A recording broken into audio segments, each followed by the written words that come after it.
कहते हैं कि नज़रअंदाज होने वाले जो लोग होते हैं ना, वो बड़े दिलों के मालिक होते हैं। और ये वो लोग होते हैं जो सबसे खूबसूरत दिल भी रखते हैं।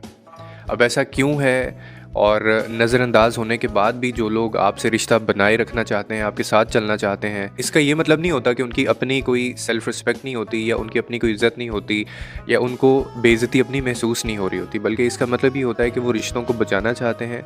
वो शायद आपसे ज़्यादा आपसे मोहब्बत करते हैं और वो शायद उनको उस रिश्ते की अहमियत का भी पता होता है, और कहीं न कहीं फिर कुछ मजबूरियाँ होती हैं जिनकी वजह से वो रिश्ता नहीं तोड़ना चाह रहे होते।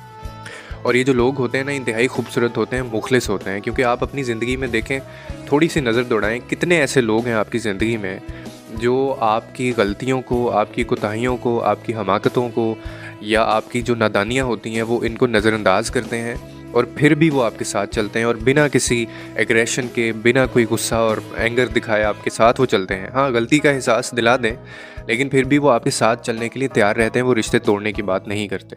और मैं अक्सर एक बात कहता हूँ कि अगर कोई बंदा आपको आगे से कुछ नहीं बोल रहा है, आपके बार-बार तकलीफ़ देने के, आपके बार-बार उसको धुतकारने के, ठुकराने के, वो तब भी आपके साथ है ना, तो उसकी जो मजबूरी भी है अगर कोई, तो उसकी मजबूरी का ना फ़ायदा ना उठाया करें। क्योंकि ये बहुत घटिया अमल होता है और ये बहुत गलत बात होती है और ये हमेशा पलट के वापस आती है। ये जितने मामलात होते हैं ना, ये कहीं न कहीं रिकॉर्ड हो रहे होते हैं। ऊपर एक ज़ात बैठी है और उसकी जो लाठी है ना, वो बड़ी बेआवाज़ है, और जब वो इंसाफ़ करने पे आता है ना, जब वो बदला लेने पे आता है, तो बेशक मेरे अल्लाह से बेहतर बदला और मेरे अल्लाह से बेहतर हिसाब किताब कोई नहीं कर सकता।